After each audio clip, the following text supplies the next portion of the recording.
Yeah. Baby cakes, you just don't know how I like it down low. Hey guys, it's Kelly. So for today's video, I'm going to be doing how to do a burn. So I don't know what the actual title of this video is yet, but basically in college I'm doing makeup artistry, and as part of makeup artistry you do special effects.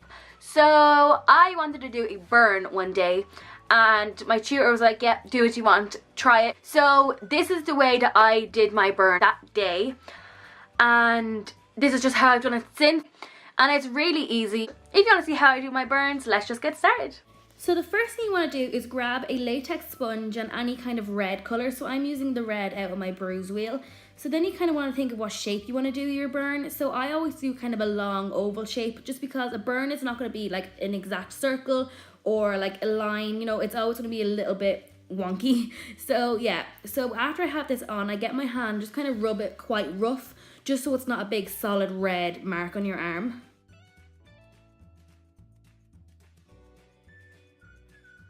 So the next thing I do is I grab this little dish and I just throw some liquid latex in it, and I grab another sponge, and for a proper, like to get a good burn, I would usually do about 6 or 7 layers of latex, just so I can get a good stretch on it. But you can really do 3 and it will still work the exact same. I just prefer the more layers you do, the better I find it works. So I do 1 layer, and you can let it air dry. It takes maybe 60 seconds to air dry, or I use a hair dryer because it literally takes 10 seconds that way. So you can do these really quickly. So I just do about 6 or 7 layers of latex and drying, but you just need to make sure that you do your latex quite thin, otherwise it won't work out properly.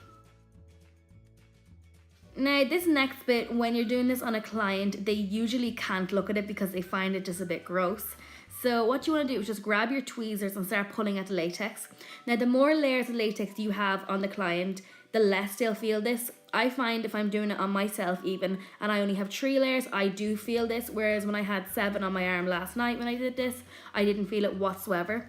So if you want just kind of small blisters, you only kind of pull it slightly, and if you want quite large, big blisters, you kind of have to stretch the skin a lot, like I'm doing here. Now this next bit here is a lot easier if you have a syringe. You can get syringes on Amazon and eBay and stuff. It's just a lot easier if you have one. If not, you can use like the back of a spoon or something. So as you can see here, I'm just getting the Vaseline in my syringe and squeezing it in. This acts as like pus in a blister. I know it's gross, but it kind of gives it that much realistic effect. So yeah, I just kind of go over them, and then I cover the hole a little bit with some Vaseline. And sucking Vaseline into a syringe is very hard because there's no air getting in, so it just doesn't really suck in. So here's another way that you can do it. You just take the end out of your syringe and then kind of put it in, and when you put the handle back in, it just works a lot better that way. As you can see, I have loads in my syringe now. So you just put it in the hole that you made with your tweezers and just keep squeezing. And when I'm doing the burn, I don't fill all the blisters with Vaseline, as it can look a bit weird and unrealistic. So I just do a few and leave a few of just like torn latex, so it looks like ripped skin. And then for the final product on this, I just kind of pulled a big bit of latex off to look like a bit of torn skin, just to give it that bit more of a realistic effect. And then that was my finished look.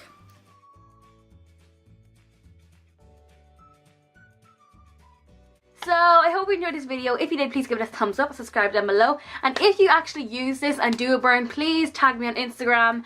My Instagram and everything is down below. I'd love to see people who recreate it. And yeah, I'll see you guys next time. Bye!